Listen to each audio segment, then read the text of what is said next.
The following is a Journey into Comics Network production. Hey guys, this is Mish from Literature, and you're listening to the Best of the Week show, the only place where you can listen to all of the highlights from all of the shows this week. Enjoy! Ladies and gentlemen, you're listening to Journey into Comics. Dexter worked really hard to get Black Suit of Death #2 finished, and you remember he's now doing all of it. He's doing layouts, pencils, inks, and painting, often all at the same time. His process is amazing to watch. But he turns out these beautiful pages. And then he's also doing like all these other books too. And he was really pushing himself, so he was kind of straining his muscles a little bit, which I feel. I'm going to say I feel his pain. I don't draw. I do graphic design on the computer, so I actually I had this really cool project at the beginning of the year, but the deadline was insane, so I'm like on the computer all the time with moving my mouse around, typing, moving my mouse around, and I developed a tennis elbow from that. Oh wow. Holy cow. So I have this brace on my arm and I look ridiculous, and I'm like, how'd you hurt your elbow?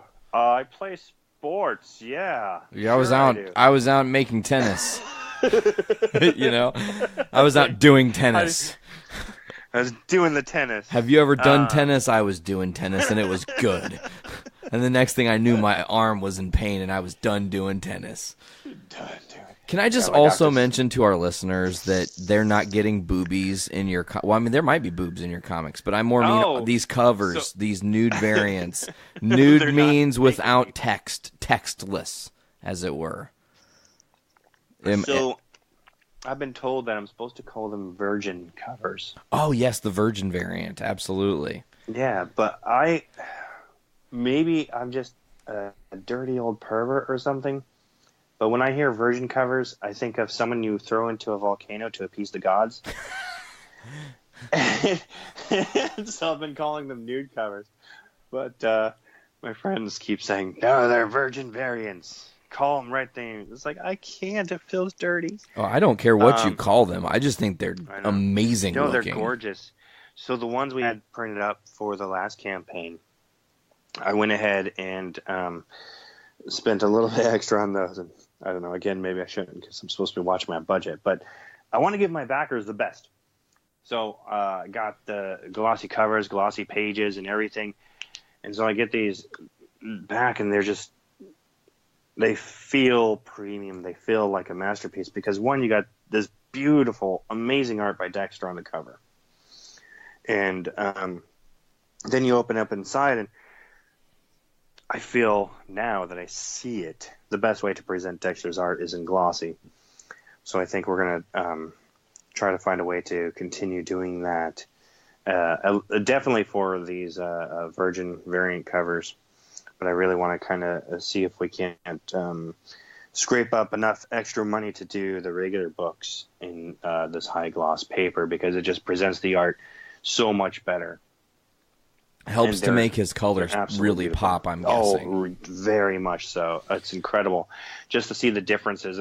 It's like the difference between CMYK on the computer and RGB on the computer, if you know anything about coloring. Oh yes. And stuff like that. Yeah, it's huge because CMYK on the computer will look really dark because it's not, made for computer screens. It's made for printing, and so it'll print different. It'll print correctly, but I don't know. It's talk to a nerd about it. I'm a geek. They'll tell you all about it. I know my job. I don't know how it works. That's super well said, yes. I know what I'm doing. I just can't explain it to you. Mm-hmm. Not possible. Well, I'm looking forward to everything that you guys are doing with Black Suit of Death. I want to say that, I feel like you guys are going to, I'm going to knock on wood here, but I feel like you guys are going to make this one happen. And I know it seems like it's a tight squeeze right now, but I believe in it, man, and we've got a lot of people, like I said, that really enjoy what you guys are doing over there. And it's a creative story. I have said probably since day one that someday this thing is going to get made into a movie, and hopefully I narrate that movie somehow, or a TV series, like, you know, the underlying voice that tells the story of Doom, because I feel like ultimately Black Suit of Death has a lot of Doom coming. Like, I feel like in a brilliant way, it's kind of what makes the story. Grim Reaper, of course there's Doom. I mean, right? That if you missed them, or if it was like all flowers and sunshines, people would be very confused at what you're trying to tell here. Crack open the book. Flowers and sunshines episode, or not episode. Comic book, just like issue, chapter. I don't know. Just one panel, man, where the suit's just like going through Teletubby land or something, chopping off Teletubby heads. Chop off their heads. You just chop them up.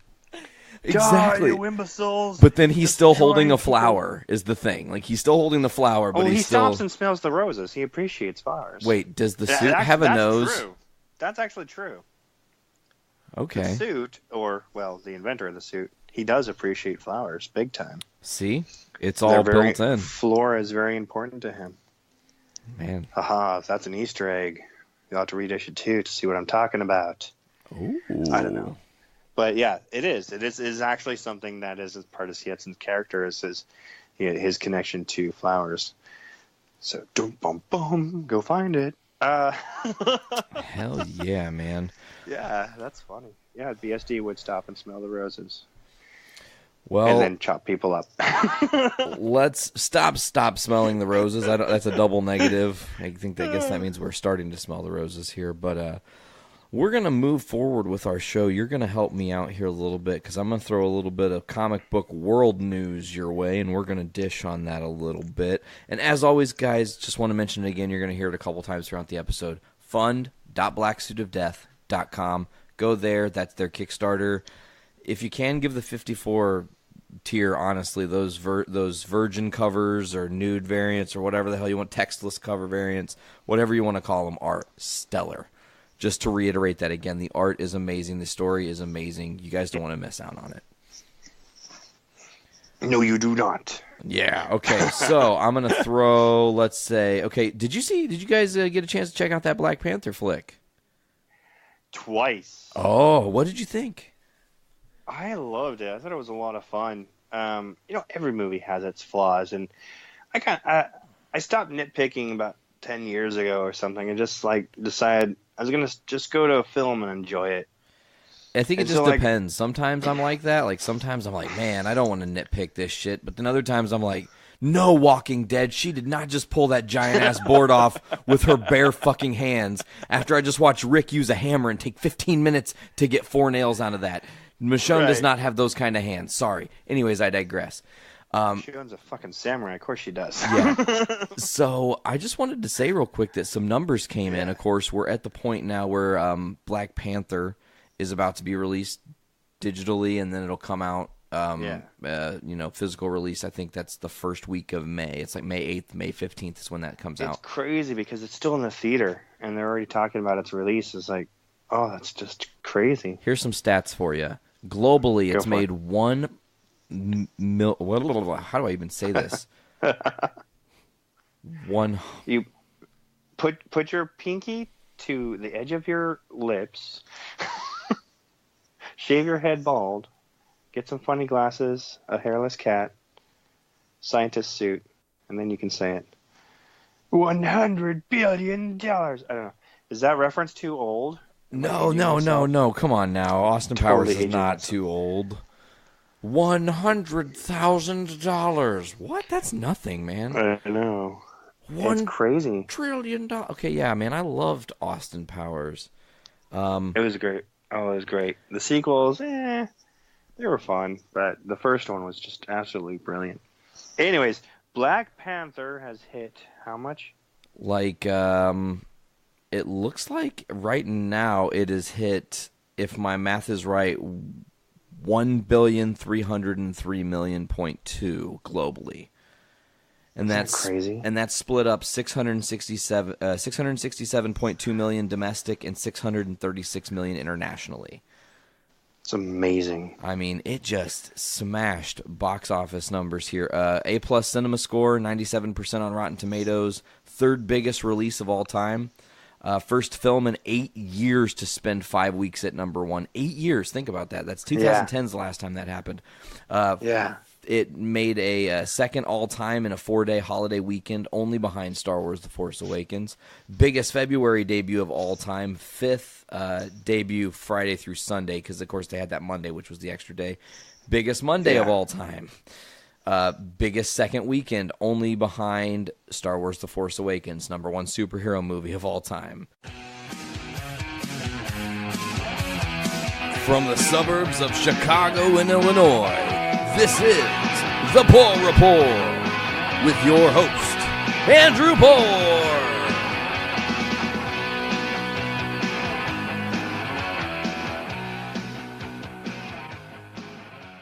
Now, for those of you who have been not following the show's formats, usually I talk about some recent events going on in the world of government, entertainment, just kind of covering the full gambit of news in our day and age, and in the age of President Donald J. Trump, that can tend to be a lot of things. And this will be my last episode in that format, at least for a few episodes. I'm going through some stuff right now that'll kind of tie me up a little bit until June. I've talked about in previous episodes with wedding stuff and house stuff. It's going to be a little bit of a hectic schedule here, and I want to make sure I still bring you great content. So I'm going to be moving from this format to a series of profiles on important people or people that are in the news recently. I'm going to try and keep this as current as possible, even if I do record these a little bit in advance, just as my schedule allows, just so I can't get you the latest breaking news as of Monday. So with that said, I have a list of some of the people I'm going to be focusing on right away, and that involves Mark Zuckerberg after his recent appearance in front of Congress. It'll be on Michael Cohen, Trump's lawyer, and Paul Ryan, the outgoing Speaker of the House. Also, probably will touch on some few people, and if anyone jumps out as we're preparing episodes, they'll be added to the list. Not sure who's going to come next or what's going to be episode 34 yet, but once I know. But the good news is some might come up at multiple at a time. So for your Patreon subscribers, if you pay $1 for early access, you will get to listen to those episodes early. And while you're already in the Patreon page at patreon.com/journeyintocomics, you can, for $3, you can have access to The Road to the Infinity War, which is rapidly approaching Infinity War, which comes out in, I believe, next week. It's already here, or 2 weeks from now. It's coming up quick, so definitely get your tickets in that. And if you want to get caught up on all the shows, all 18 movies preceding Infinity War that are part of the MCU and haven't had a chance to do it, for much less time involvement, you can listen to the reviews of all of those shows for probably only take you about 9 hours compared to the 2 hours per movie. You're looking at a nice long weekend watching MCU movies, which I know for some people on our network, like Nate, have already done it. Hasn't been a weekend, but he's probably watched more of those shows in preparation for Infinity War than anyone else on the network. So good for him. And yeah, so that's what you can do for $3 a month, which is pretty easy. I mean, it's 1 gallon of gas, or it's a cup of coffee, or it's spend more of that in a vending machine if you're hungry at lunch. Kind of one of those things. But this is the Puhr Report. I am your host, Andrew Puhr. If I haven't said it already, kind of got into a spiel early and didn't really get to introducing myself. But this is still the Puhr Report, and this is my last episode doing this. But I want to talk about a few things I found were kind of interesting between last episode and now, and some stuff that came out as of today. So let's kind of jump in on that. So for those of you who don't know, former President Barack Obama had a vice president, and that vice president was Joe Biden. And, as of recently, Joe Biden is the front runner for the Democratic ticket for the 2020 election. Now, his age is a concern. He would be 78 years old at the time of Inauguration Day in 2021. But that's not to say that President Donald Trump will be that far off. He's about 4 years younger than Joe Biden. So we're kind of splitting hairs. I know 4 years you're comparing a 75-year-old to a 78-year-old. It's not really that big a deal. So we'll kind of have to see how that shakes out. But according to this article from Politico, Joe Biden, who leads the Democratic 2020 presidential field in early polls, has all the markings of a frontrunner. He possesses a sterling resume, access to a donor base, name recognition, and 8 years of loyal service to a president who's loved by the party base. There's just one problem. He's a deeply flawed candidate who's out of step with the mood of his party. Biden hasn't announced he's running for president, of course, but he's made clear he's seriously thinking about it. On Sunday, he confirmed it again on MSNBC's Political Nation. The decision, he said back in February, will be based on whether it's right for me to do. But that's the wrong question. What Biden should be asking whether the party wants him and not just whether he should seize his last chance. His advanced age, Biden would be 78 years old at this time of swearing in, isn't the main obstacle. While Biden's age would be a non-starter in most presidential elections, if he continues to appear hale and hearty, it would not be an insurmountable problem against Donald Trump, who would be 74 himself in 2020.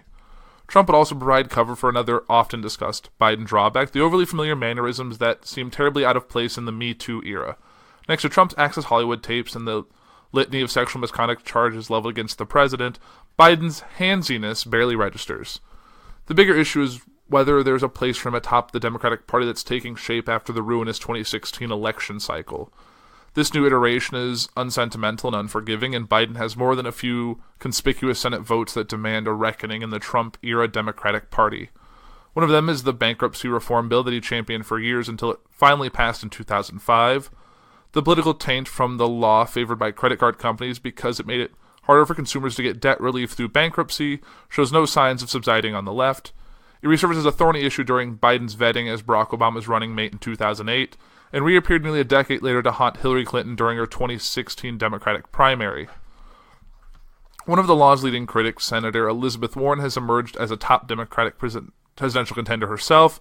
So has Senator Bernie Sanders, who likewise taps into the populist anti-Wall Street energy in the party's grassroots.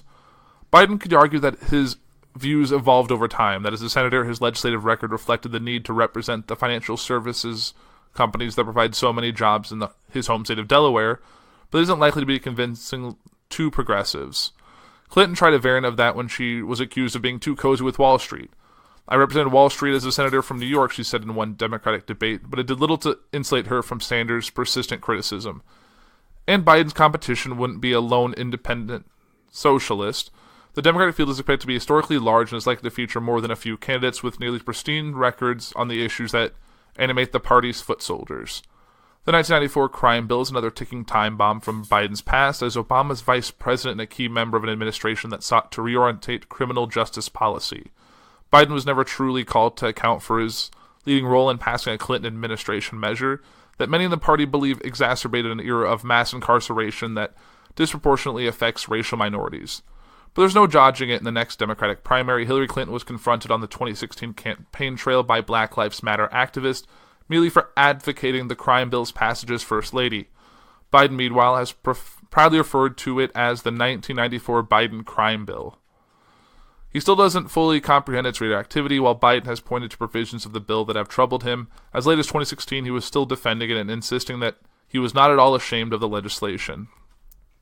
There are other issues in Biden's portfolio that would have problematic with influential factions within the current Democratic Party, among them his vote to authorize for use of force in Iraq and his history on abortion rights.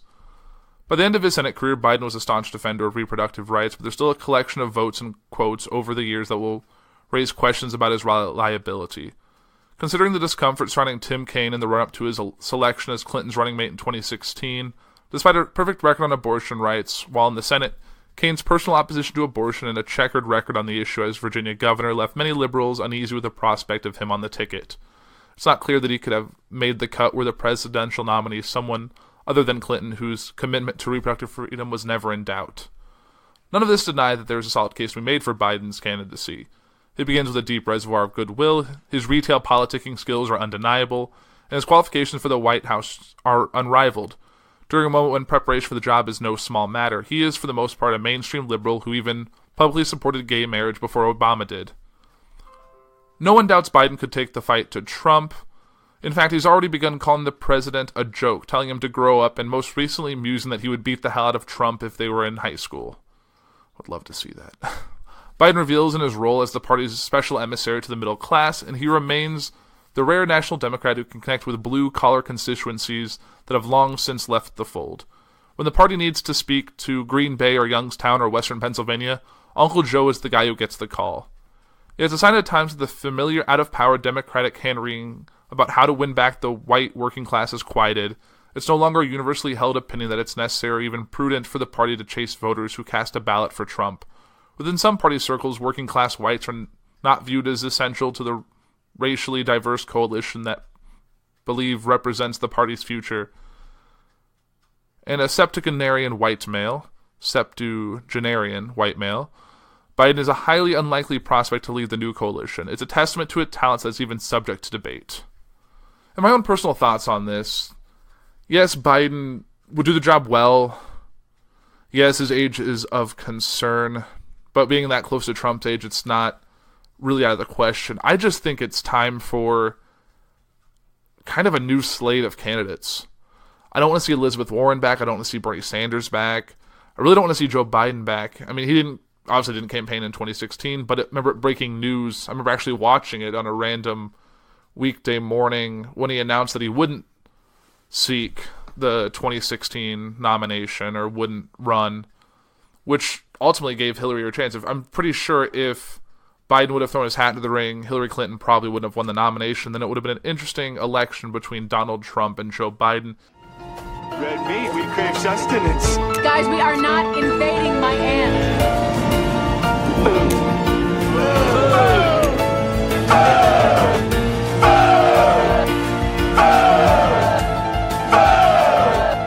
This movie is a total mind bend. It does. It mind fucks you throughout because you're constantly. I feel like this whole movie you're constantly led to feel like you should believe a certain like aspect or vision of the movie.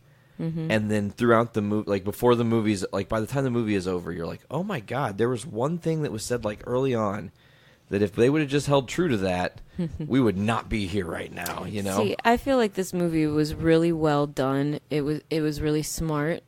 It made you, it stayed with me after I watched it for a long time just because I didn't like the ending. I loved the movie, but the ending was... It was just like, oh, stone cold, savage. Well, so, you know, Caleb comes to find out that he's going to test an AI. Let me explain it. Sure. Let me explain it. As best you can. I was doing it slowly to kind of build it up and to, you know, give them the full experience. Also interesting to note that Nathan's last name was Bateman.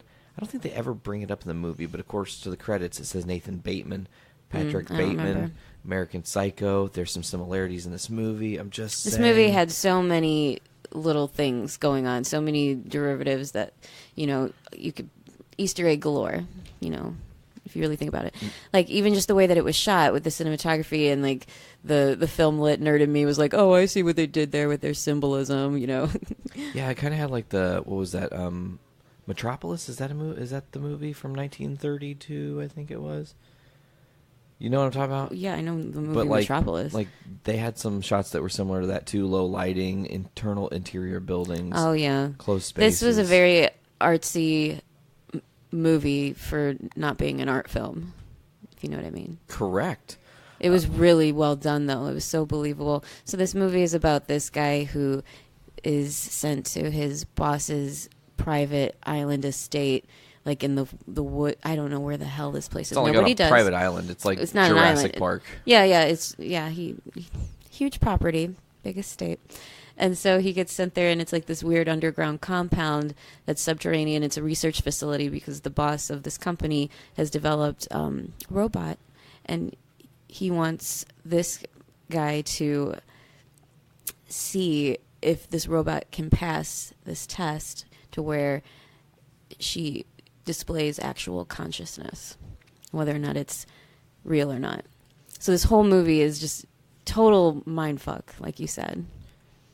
It's interesting to note that it doesn't go where you think it's going. No, and I think that was the best part of the movie is the fact that it goes where you're not thinking. Because and you don't know what kind of movie it is because there's some funny aspects to it. There's a lot of like like thriller aspects. Yes. Like there's slight Suspense, horror. too. It's like The Shining. It's like Stanley Kubrick, and I don't know. It was a really interesting amalgamation of film styles in one very sinister, like, but very like creepy. Well, Ava, Smart way. which is that lady's name, Alicia Vikander. Am I saying that right? I don't know. Okay, she's the AI, and she plays Ava. And Ava and Caleb kind of have this bond. And there's this whole back and forth. Well, he's testing her to see if she can pass for human. The Turing and test. she's like, you know, it's interesting to note because this is a word that gets used later, but she easily manipulates him early on, asking him a little bit more personal questions and then dropping questions like, are you single, essentially? And it's like, where is his brain going to go? Of course it's going to go to the emotional side of it, and then that changes things. So when that happens in the movie, it changes the dynamic. You come to find out Ava has the ability to like temporarily shut the power down in the place, like by overloading the grid or some and shit. you don't know if you're like the main character in this movie. You have no idea what's real and not. At one point in this movie, he was even questioning whether he was AI and like had to like cut his arm to see if he would actually intense. bleed because he was just so screwed up from this experience. That was a really intense scene. Right. Just watching him cut himself down the road like that. It was, whew. I was like, It was an Jesus. intense movie. This is not for the faint of heart. This is a slow burn of a movie. It's like an hour and 48 minutes long, so it's a little long, but it was really worth watching. I liked it. I give it 8 out of 10 pizza slices. 8 out of 10 pizza slices, breaking the grid again because we usually go on a 5, but we'll switch it to 8 out of 10. Do we? Yeah, we always go on a 5, and then we add the little extra toppings. Oh. Yeah, I know. It happens. We've been away from this show for a while. You got to think the last time we did this show. Can it just be the thing where it just is a rotating thing? It just changes. It's just pizza. It's just pizza. As long as it's pizza. As long as it's pizza, I don't care. Sure, that's great. That way you don't ever have the ability to compare whatever. Well, if it's pizza, should we be giving it like small, medium, or large status? Oh man, I didn't even think about that. I didn't either. We're missing an opportunity here. Well, I will say that Domhnall Gleeson, awesome actor. He's obviously General Hux in the Star Wars movies. I saw him in Frank. Yeah. That's an awesome movie with Michael Fassbender. Another thing to note about this movie is that those two actors were both in Star Wars together, and those movies came out the same year, and I had seen this movie before I saw Star Wars, so it was really weird for me seeing these actors in the Star Wars roles because they're so different from the characters that I first saw them in this movie.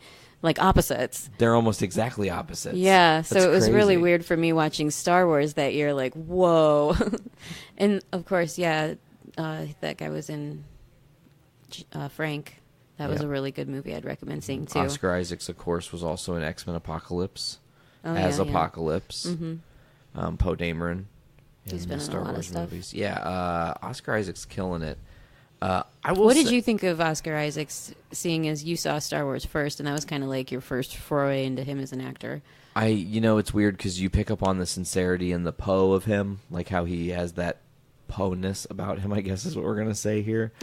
Okay. Because, is that a quality now? Well, because Poe Dameron, he's this gentle, really hard on his sleeve guy, wants to do the right thing, wants to end the fight, the noble soldier that never does wrong. Mm-hmm. And Nathan's kind of that guy, And, by the way, funny thing, what's this? The mouse. It's literally been sitting here the whole time. I couldn't see it. It was John Cena-ing me right in front of my face. I couldn't see it. How about that? But no, I loved Oscar Isaacs in this movie because he's visceral. He plays multiple levels. He's the smartest guy in the room and also playing an actor as a drunk, and he's also a drunk, and there's all these levels and tiers, and his storyline ends in a way you wouldn't expect. Right, let's not give that away. Well, correct. I mean, that's a deep spoiler, cut. Yeah, I don't want to do a deep spoiler. All I will say I want people to watch this movie and enjoy it. All I want to say is that Ava finds a way to deconfine herself from this experiment. And the reason I'm bringing that up, and I'm not bringing up any details of that's super ambiguous, right? The reason I'm bringing that up is because it made me think, and I couldn't pose this question without kind of giving that away. Did it, as soon as you watched that, make you go, what what if they're fucking AI that are like out in the world right now? What the Right. shit? Like, should I check myself? Do I have riblets that are actually circuitry? You know, like. Right. In this movie, the dialogue in it was so smartly written. Like, it's totally fucking believable, you know? Yes. The science they make up behind it is like, oh, well, yeah, sure, that makes sense. Yeah. And like I said, it's funny because you are literally spending the whole movie kind of like led to believe that the main character has one perspective.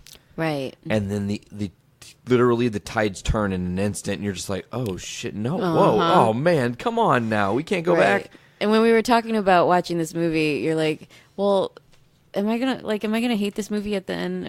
And I was just like, this movie is just so crazy. It's kind of just like at the end, you're just like, oh man. And that's kind of how the movie ended, and we were all just kind of like, oh yeah, man. fate worse than death. Yeah, well, I don't want to talk about it. Anyway, moving on. I guess I have to rate this thing. Yeah. Pizza. I'm gonna give it a 4 out of 5 pizza slices, and you're 8 out of 10. So I guess I'm also rounding up to 8 out of 10 if we're mathing and doing fractions.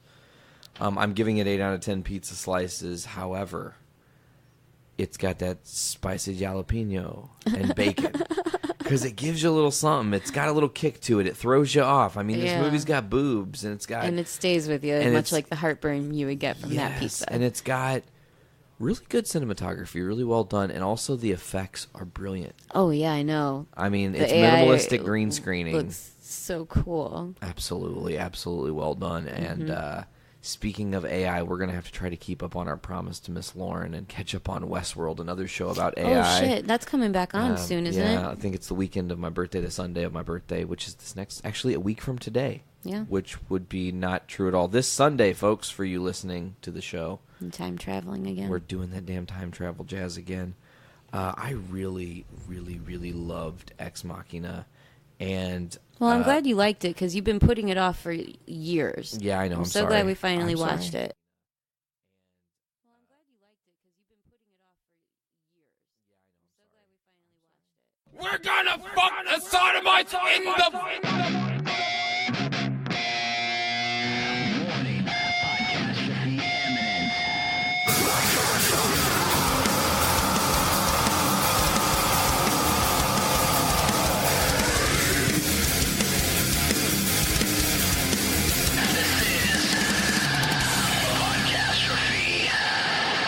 I've got beer. Hell yeah, I got one too. Ready to crack open. Let me get in the camera a little better. No one wants to see you in your frosted tips. Oh, whatever. They're not frosted tips, it's just highlighted. That's what frosted Frosted tips means are. it's bleached. Or not bleached, but, white. Doesn't matter. You got frosted tips. No. You have blood frosted tips. I like that. I like the sound of that, actually. But it's not actually, like, masculine. It's like... I'm not gonna go any further with that. Why you gotta be like this? Just accept me for who I am. Accept me for who I am. I have. Then why'd you just ask me why I gotta be like this?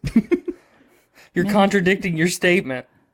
I want you to accept me because, and I don't care if I accept you. No, you. Oh, damn it. Gotcha. You beat me again. I'm just glad that it's like 60 degrees outside because I have shorts and a t-shirt and flip-flops on. Hell I yeah. hate wearing shoes. Hell yeah. So, we have something important to talk about today. We did some things. Well, so this is a first, kinda. Go on. For once, we see a trailer, and we get to talk about it. At least we get to talk about it live first. But by the time this airs, the mother podcast, Journey into Comics, will probably have talked about it. Mm-hmm. But for those watching live, you get to hear it first instead of on Journey into Comics. And all you Patreon exclusive people get to hear it there too. Yes. On the Podcast Menace. On the Podcast Menace. Wait, you guys are talking about that on there? The one we just watched? Yeah. Oh, well, yeah. Yeah. I'm tired. I know. I can see. I was completely fine until I got home and I started watching like my daily YouTube videos, catching up on my subscriptions and stuff. And then I started like dozing off on like the last one. So yeah, that's fun. But yeah, let's talk about this trailer. Solo, the newest trailer for Solo. A Star Wars story. Yes. So,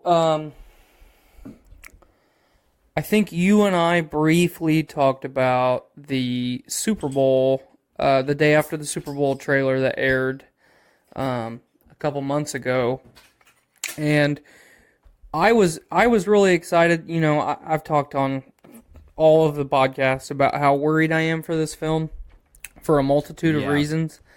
And we've all been worried.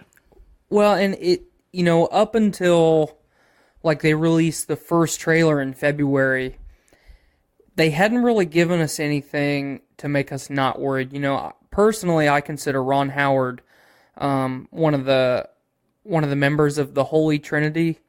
You know, you've got Lucas, Spielberg, and Ron Howard. Those guys have all kind of had their own little clique, and they've all done fantastic things in filmmaking and cinema. And, you know, obviously there's other greats out there like Scorsese and, you know, so on and so forth. But I consider Ron Howard, Spielberg, and Lucas the Holy Trinity, because if you combined those three people into one, they could not make anything but fucking gold. And for the most part, all of them have. I mean, George Lucas made fucking Star Wars, so... But, anyway, back on track here. Even when I found out that Ron Howard took over, I was really excited for that. I didn't find out until later that Ron Howard actually turned down the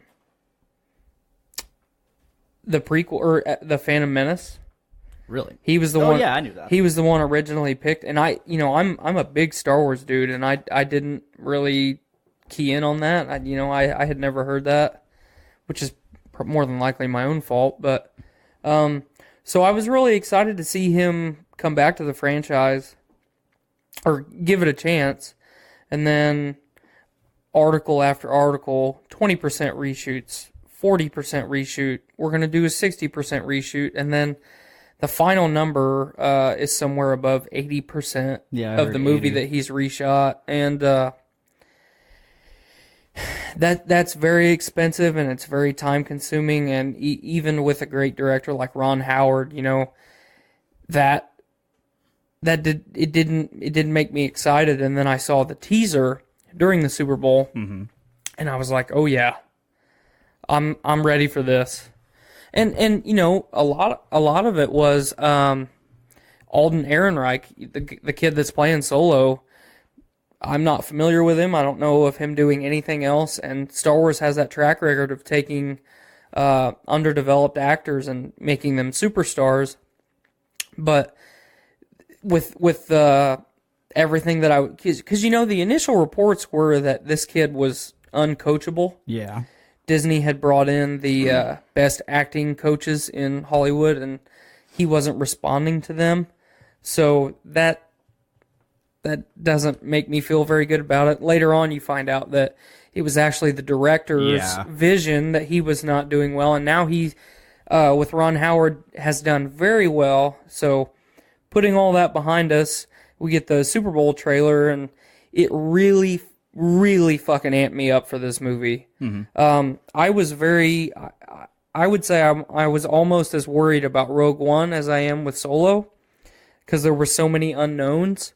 But after seeing the first trailer and now the second trailer, which isn't just a remash of the first trailer, there's very little of the original trailer in this one that we just watched. Yeah. So very, very excited for it. You get to see a good exchange between Han and Chewie, where Han is just now finding out how old Chewie is. Yeah. Well, I mean, they apparently just met. They're meeting for the first time in this, I think. I don't know. It'll be interesting to see how they do it. Because I've always kind of just assumed that Chewie has a life debt to Han for whatever reason, and that's why he hangs out with Han. I mean, fucking Chewie was hanging out with Yoda.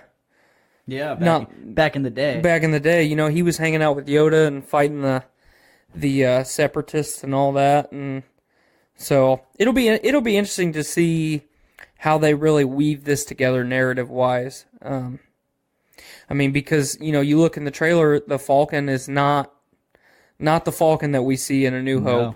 This is shiny. Everything is there. The gap in between the front of the Falcon isn't there. It's solid. We don't see the wonky radar dish or any of the stuff. So no, this is Lando's Falcon. It seems. And you had a theory on that this is where he's. I just had a quick idea. It's not. The more I thought about it, it's not really a theory because it doesn't make sense monetarily or narratively. That my idea was that Han basically tries to con Lando out of the Falcon, can't do it. Lando agrees to help them, and then they basically just mutiny him and take his ship. But that wouldn't really make sense. No. And there's so much untapped backstory between Lando and Han with, you know, you see in the current trilogy, you see the dice hanging in the Falcon. Those are the dice that he used to win the Falcon from Lando. And then in the trailer, in both trailers actually, you get to see Han and Lando sitting down gambling. So, you know, whether that's at the end or whether part of that is at the end of the movie and we just kind of get a Han rolls the dice and then it pans to Lando and he's just fucking mortified or what, I don't know. I'm really excited. I don't know that I'm more excited for Solo than I am for Infinity War, but part of it is I've been waiting for Infinity War for over 10 years. I've only been waiting for Solo for a couple. Well, I mean, yeah. Because before Rogue One and The Force Awakens, I never thought that we would get kind of these vignettes. Yeah. These standalone stories that may or may not tie in to the bigger picture. I never thought in a million years we would get anything like this. So I urge people, go into this with a very open mind and do not have your expectations set very high. Because there is the chance that this movie is not very good. There is the chance. However unlikely that chance is, I can't say. I don't think it's going to be a flop. But what I am worried about, and what you and Brando and I talked about the other day, is that people are so up in arms still about The Last Jedi. Good luck.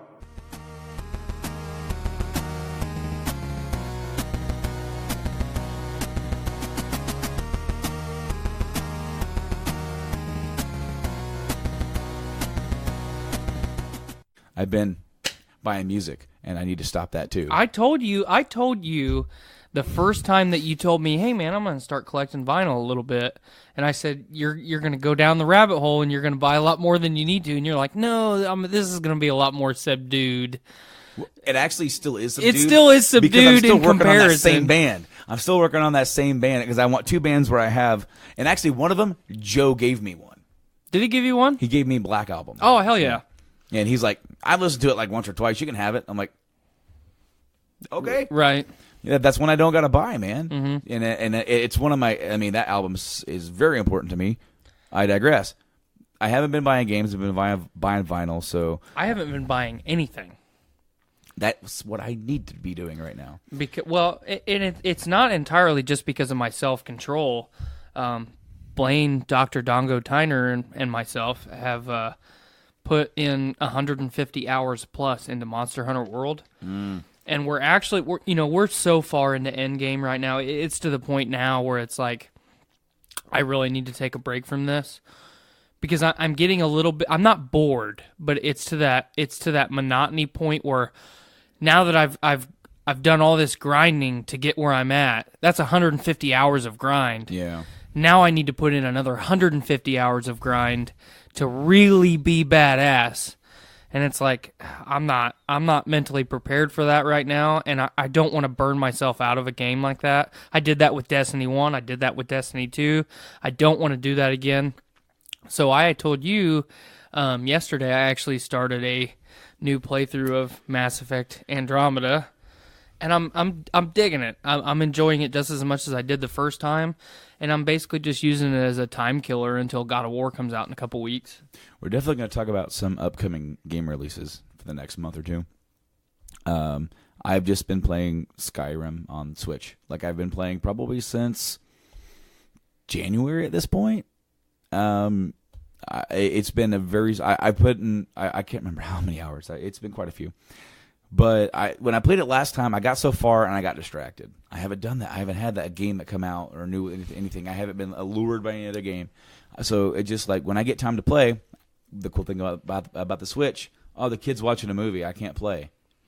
Yes, I can. Boom. Yep. I really look forward to that. I told you today that I'm probably going to get a Switch this holiday season, and that especially because my wife and I have separate living rooms, so I have my personal space, she has her personal space, but her personal space is filled with a child most of the time.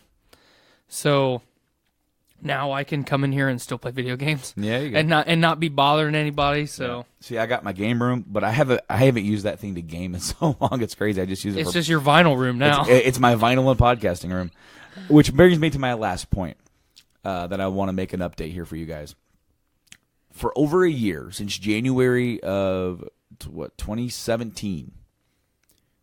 In fact, it may have been longer than that. No, January 2017. We have done this show every single week, and missing 1 week for when my dad was in the hospital. I didn't know how long the show was going to be off. It turns out it was only off for a week.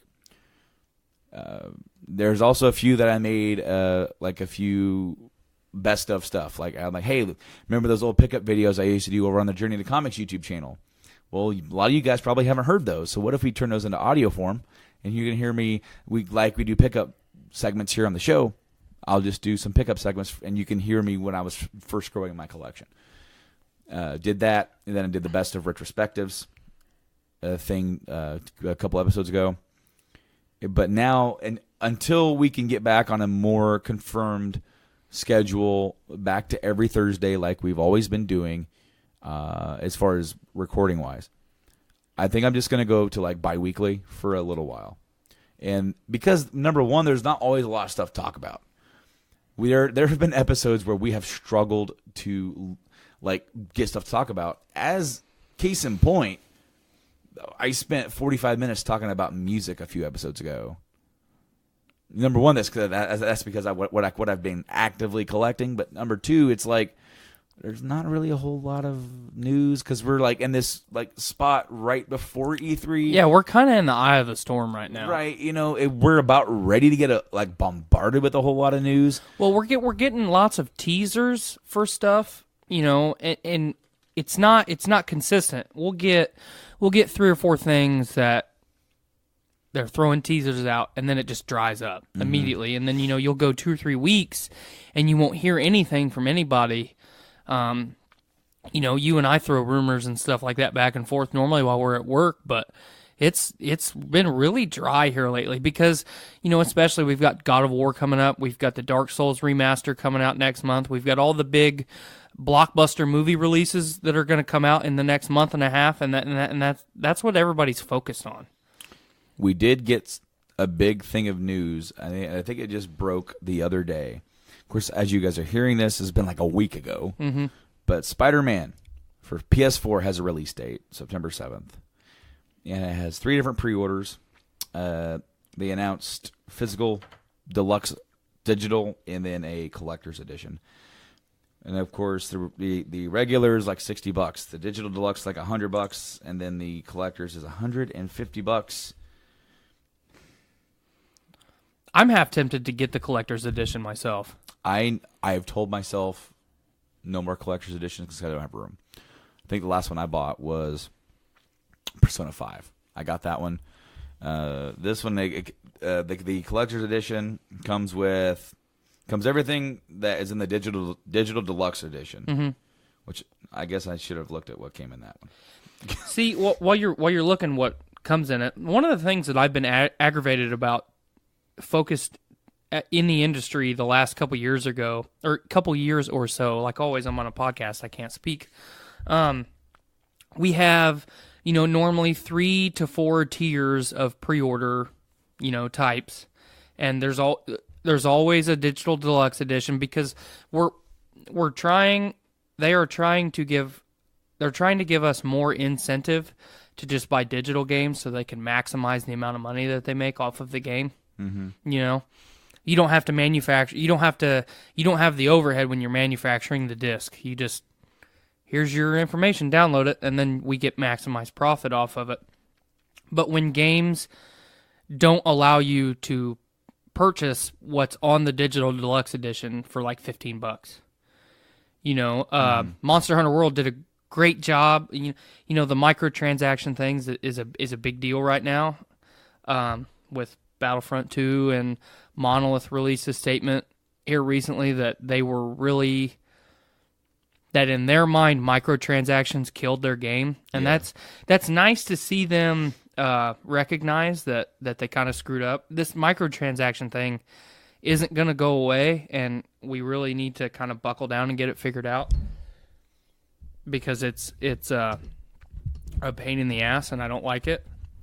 But yeah, give us the freedom to buy that stuff, because like you, I don't like buying the games digitally. I want to have the physical game, so 5 years down the road I can look back and say, hey man, I'll pop that game in and play it. Yeah, it also gives you something tangible and something to sell. Mm-hmm. If I buy a game digitally, I can't sell it. I can't.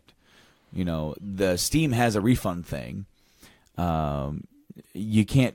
I want to say I've heard rumors that maybe Xbox might be working on something where you could turn it back in for like credit X amount, probably next to nothing. Probably GameStop levels of. Well, I was going to say, I'll give you a quarter. Do you think Microsoft will give you more or less than GameStop would? Man, I don't know. But the deluxe, the digital deluxe version, excuse me, you get the full game download. You get access to all 3 post-launch DLCs. That's cool. Which includes new missions, suits, and characters, and it is entitled Marvel Spider-Man: The City That Never Sleeps. And then you also get you actually do get something physical. You get a physical pin. That's cool, like a little enamel pin. Enamel pin, and it's basically Spidey in the pose that he says is in the cover box. Cool. So you get a couple of suits. They show you one of them. It looks basically like he's wearing a jean jacket. Maybe a windbreaker. And then you also get a spider drone gadget. You also receive an avatar, a PS4 theme, and 5 extra skill points. And then the collector's edition, it's a big box. You get a white spider sticker. You get all the DLC. You get a statue, which they're not revealing yet. I like that. They're going to wait, and probably because they don't have it finalized yet, is what I can think. But I like that they haven't said, like, in the deluxe edition you get, or the collector's edition, you get a statue of Spider-Man. Yeah. Thank you for giving me that wonderful bit of information. And then, of course, you get a steelbook, mini art book, and then the same stuff from the digital. You're listening to the Voice of Survival Podcast. Ladies and gentlemen, your host, Nate Phillips.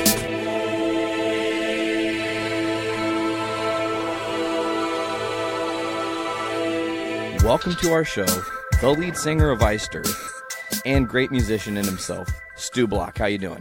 Hey, I'm doing great, man. Thanks for having me on the show. Dude, I'm glad to have you here. This has kind of been a cool little unintentional thing because today happens to be my birthday. And happy birthday to you. Thank you. And I happen to be chatting it up with Stu Block from Eister, so that's pretty crazy, man. Well, I'm glad you think that's a birthday present, man. You could be doing far more exciting things on your birthday.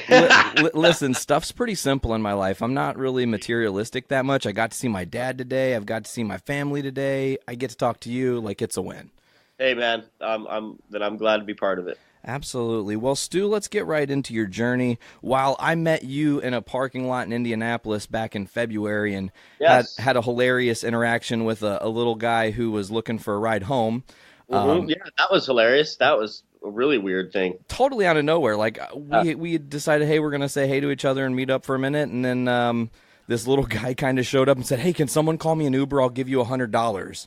That was insane. Yeah. So then my journey stopped becoming like chit-chatting with you. Brandon kind of got to chit-chat with you, and I got pulled into this other side journey. Right. But then we kind of got to chit-chat a little bit later when I saw you guys in Chicago in March, which, let me tell you, it was cool to see the start and the end of a tour for a band, like the first and last show, because the energies are two different things, and you can tell you've been sleep-deprived and been on the road and busted your ass, and it's not as fresh off that first show. The energy's different, but then at the end of the show, you're so like you guys in Chicago just killed it.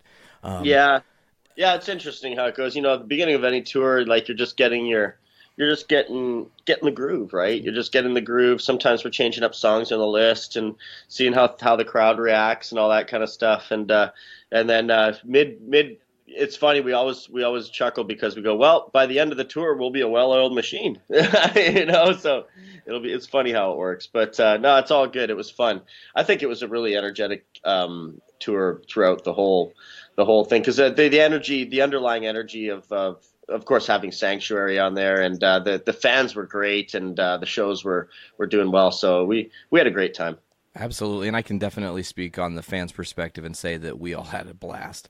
And of course, you had some like cool, memorable moments, but we'll get to those throughout this show within that tour. But you born in November of '77 in Vancouver, is that correct? Ottawa. Oh, cool. Yeah. So Canadian born and raised. What was your first instrument? Where did you start? Did you start on an instrument? Has it always been the vocals? It's always been vocals for me, my friend. Yeah, it's always been vocals. Actually, I'd like to take up. I'd like to learn a bit more guitar, but but I've always nurtured the vocal aspect of my musicianship, I guess, and just I think it's worked out. Absolutely. So, per the notes that I have, you're according to your internet page, Omega Crom is your first band. Yeah, it was the first band that I was in. Yeah, it wasn't necessarily my band. It was actually, I got into that band. I was jamming with a few people before. One of my very, very first ones was actually Self Regime.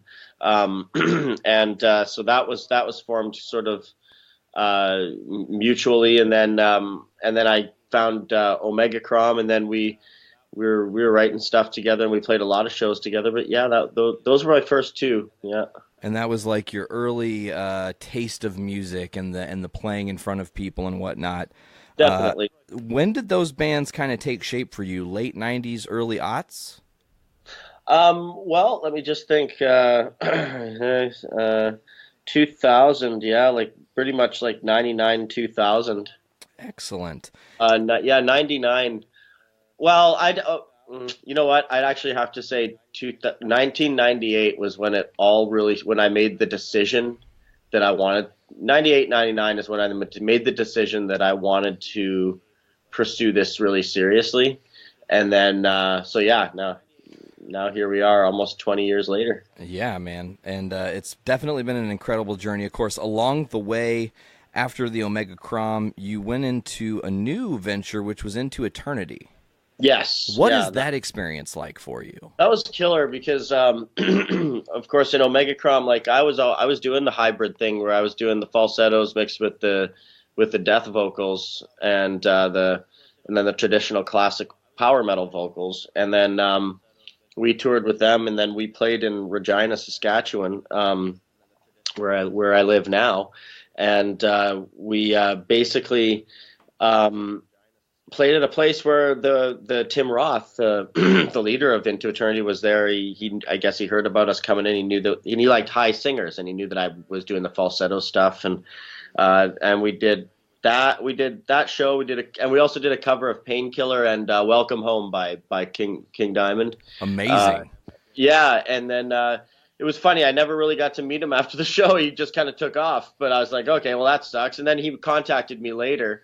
And he said he was really, really impressed and that he wanted to try me out. And I guess the rest is history. I came out there and tried out and got the gig. Gig. It was a really cool transition because it was like I've been from the lowest level all the way till now, right? So I've done every level with a couple of different bands. I've done every different level of touring that you could possibly imagine, right? Everything from the lowest fucking end, not playing to like 4 people, on no stage and basically no PA, you know what I mean? And to playing freaking arenas with, it's really been a cool thing to see those transitions, actually, come to think of it. I mean, from you, like you were saying, from local bars where you're playing for a couple people, they say, like, what's a monitor? We don't know what monitors are. We just... Yeah, like, fuck off. Just yell if you have to, whatever, you're like, right? No, I'm a singer. I need to hear what's going on, man. Yeah. And then from that all the way to, like, Ancient Corion, where you guys played Cyprus, those are 2 very far apart spectrums that are incredible, right? Sure, for sure. And I think dues were paid to get there, and we had... There's a lot of shit you have to go through in order to get to that point, or to be at those or those moments of achievement that you feel are moments of achievement. I feel I'm success is relative, right, to the person, right? But I think I am probably one of the most successful people I know. I mean, there's really, like, I'm very proud of what I've done, and I could, God forbid, but I could die tomorrow and I'd be very happy. I wouldn't regret anything, or I'm not going to be on my deathbed regretting anything, because I took chances and I did stuff and I'm very proud of what I've done. And I, just because I'm not a millionaire, success, like I say, success is relative. I know people that are very successful in music and that have big houses and that's their level of success, and that's success for them. But for me, my level of success is just doing what I've done. I'm happy. That's great. And if I make $1 million doing it, which I don't think I'll ever do, but that's not my goal. Money is not a goal. But if it ever happened, that's just the gravy, man. That's perfect. That's great. You know what I mean? I can save more cats. That's awesome that you brought up cats, because obviously you're a humongous cat lover. Anybody who follows you on Instagram can easily go through and see a ton of different cool cat pictures and things you've memed with cats and whatnot. Sure. Does that mean we should just start calling you Lucifer? Or Stucifer? Yeah, Lucifer, right? No, but they do call me it's funny because I'm kind of like a cat. When I'm on tour, I sleep like 13, 14 hours a day. I don't party a lot. I mean, I pick my battles, of course, and whenever I say I'm going to party, they're like, oh, fuck. You know what I mean? Because I'm like, I pretty much go off, but it's very rare that I do. So, they put me in the hockey helmet and give me a bottle of whiskey and say, don't hurt myself. But, but it's, they call me the cat because I sleep a lot, man. And I'm like always kind of, sleeping. So like, oh my God, it's the cat. Go wake up the cat, So maybe I am spawned from a feline, some sort of feline from a past life. Who knows? Well, and on this past tour, you did a lot of climbing. I mean, I'm just saying. A lot of energy on that show, for sure. Brent's drum riser had you all over it. I saw many pictures where you were on top of that thing, and then, of course, in Chicago, you were able to do that. Not the same in Indy, because that place was so low ceilinged, I do recall. Right. But anyways, going back to Into Eternity, you guys released 2 albums together in your time with the band, Scattering of Ashes in 2006 and The Incurable Tragedy in 2008. Now, in the middle of that, in 2007, you got to tour with one of your, I do believe, favorite bands in Dream Theater, right? Yes, yeah, we got to do that. That was great. Yeah, that was pretty spectacular freaking moment, man. Like we were all super stoked on that one, for sure. It has to be an unreal experience for you. Pretty spectacular freaking moment, man. Like we were all super stoked on that one, for sure. It has to be an unreal experience for you. It's time for Brews with Dudes.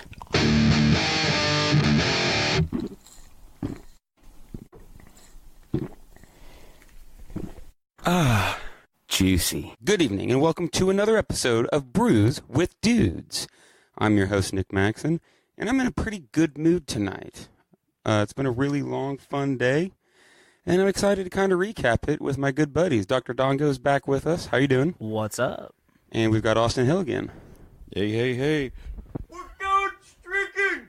So, we are going to jump right in with our Austin being catchphrases. jackass.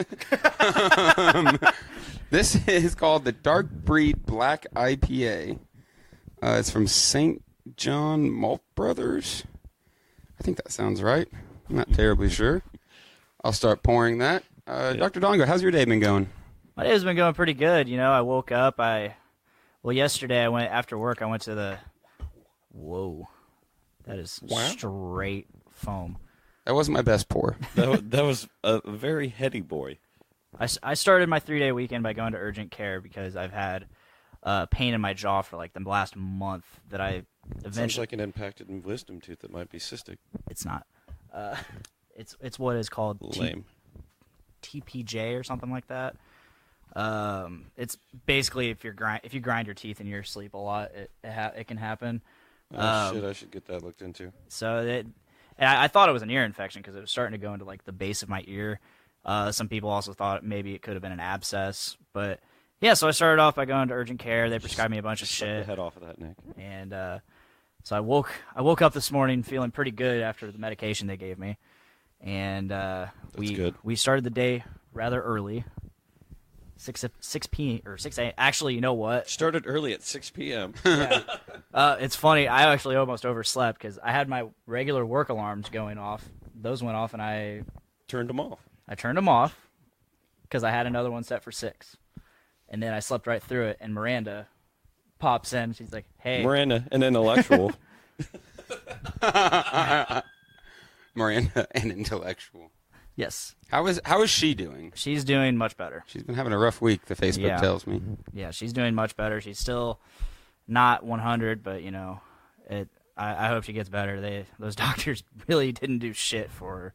They didn't even try to figure out what was wrong. It's funny how you go to the doctor and show them something that you think is relatively common. I mean, we've been doing this whole, modern day medicine for about a century, and there's billions of people on Earth. So when I got a weird thing going on, you'd think that somebody would know what's going on, but surprisingly, no one has any idea what the fuck's going on. If they had tried to figure out what was going on, yes, they probably could have done something. They found like protein in blood in her urine, which is a sign of kidney infection or kidney stone, possibly other things as well. But they didn't do anything. Instead, they gave her a breathing treatment, which makes no sense. They're like, yeah, your chest is a bit tight. We're going to give you a breathing treatment.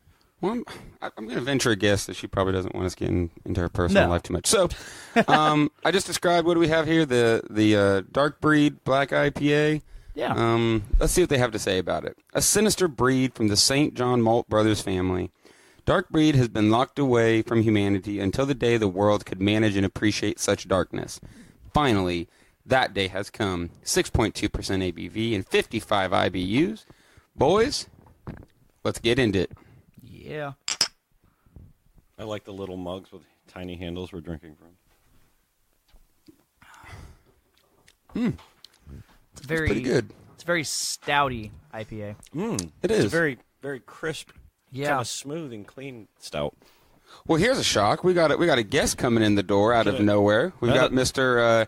I believe in my phone I've got him saved as Van Halen. For some reason, I wanted to call him Van Helsing when he walked in.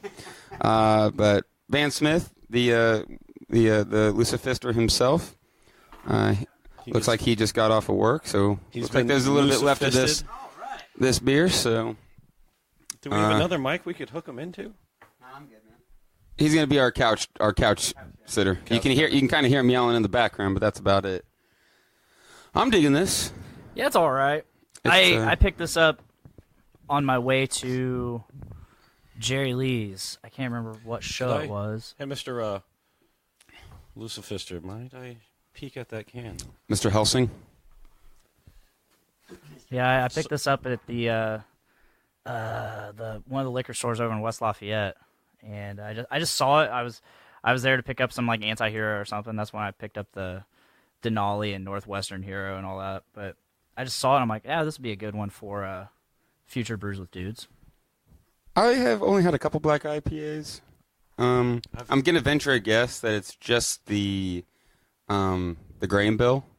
They probably just use a grain or a malt that's much darker. Mm-hmm. I'm getting kind of kind of chocolatey tones, though. It's got a very maltiness to it. Like you can taste more of the malt than the actual hops. Hops. This is very much a hop soda. I'm getting like a lot of carbonation. Barley pop. That looks like a mini root beer. Yeah. These glasses are pretty cute. They're better. I got them for Christmas. I love these. I love these. They're pretty much. They look like little mason jars, except they've got a handle on them. It was better than the pint glasses I got. I don't remember what they said on them, or something about beer o'clock. Yeah. And after one wash, the text rubbed off. I was like, way to fucking go. And it was one of those typical.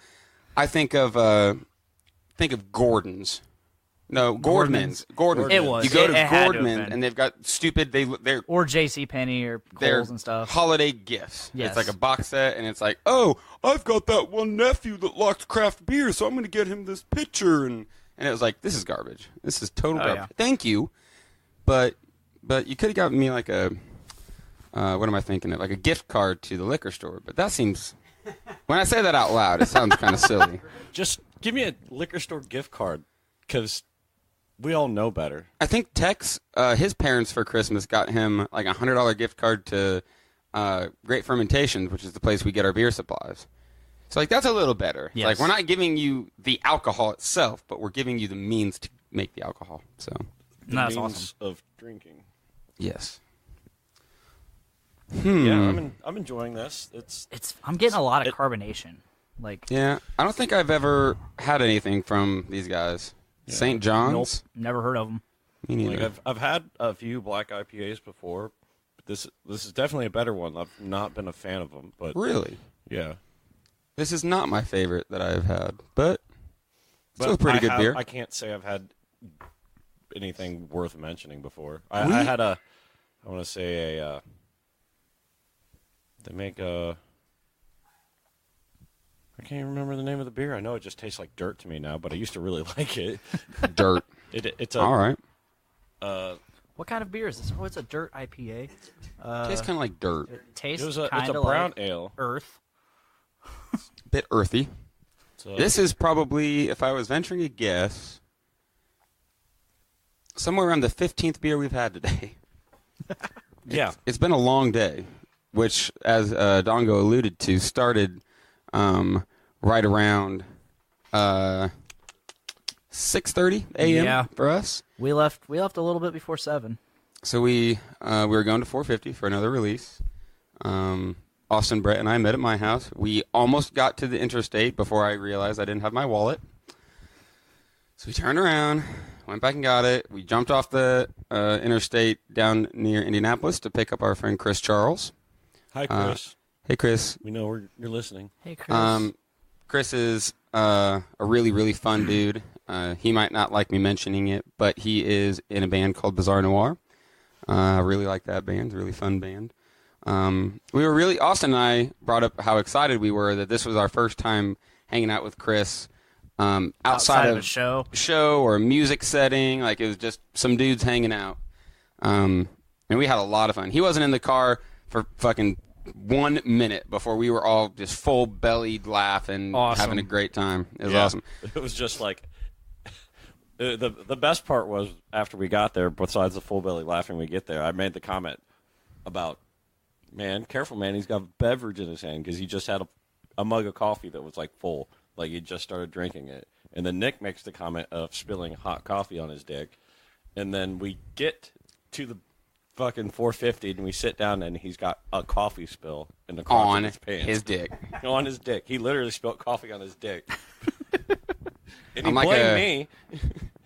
I saw it coming. We gave proper foreshadowing and everything. Hey, man, be careful. Hold on to that. Don't spill it. I gotta say, McKinley was not messing around when he said 450 North is in the middle of nowhere. Absolutely. Was that your first time ever being there? Yes. Oh, okay. That's why I didn't go. Oh, that's why you didn't. Yeah, we'll talk about that later when we get to that point. Yeah. So they've started changing the way that they do these releases because they kept getting more people, and people kept complaining because they make allotments. Like Your you can beer only is just.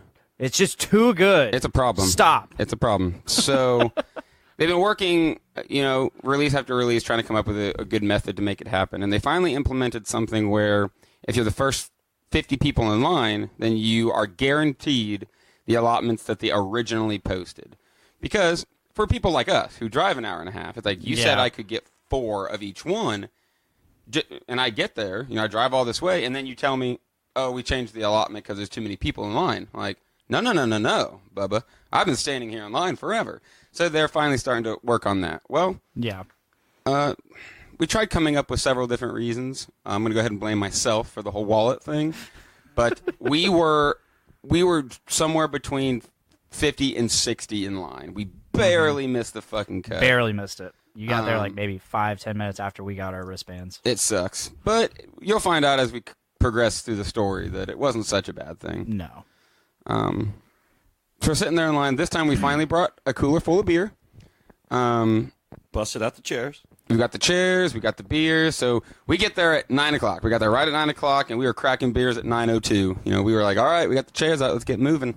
Yeah, we walked right up to the line and immediately just threw the chair out, sat down, cracked a beer open, and everybody around us was like, what are they doing? Like, they're like, oh, you brought beer? We brought beer. We brought beer. And so it was like within, 5 minutes of us cracking a beer, there's already somebody coming over. Oh, hey, you want to sample this beer? Right. Yes, please. We brought a huge bag of 50 little plastic cups, and we were handing them out left and right. We were smashing beers. I mean, to be fair, we only drank maybe 2 or 3 beers apiece when it was all said and done. Yeah. They were all samples. But the majority of the beers that we were trying were well over 10%, just total ass kickers. Yeah, that one dude, he was carrying around like nothing but stouts. And they were so good. Yeah. Right before we got there, Nongo, tell them what awesome beer you were offered. Oh, like 10, 15 minutes into me being in line when we first got there, that same guy offered me and Tyler McLaughlin, co-host Podcastrophe, he joined us today as well. But we got offered Dark Lord 2017. That's awesome. And, it's not my favorite. As you know, I'm not a fan of the stouts. Especially the ones that are aged and... Yeah, but it was really smooth. Really smooth. Yeah. It went down real easy. It went down like this. I enjoyed it. By the time this airs, we will know if any of us managed to snag Dark Lord tickets for 2018.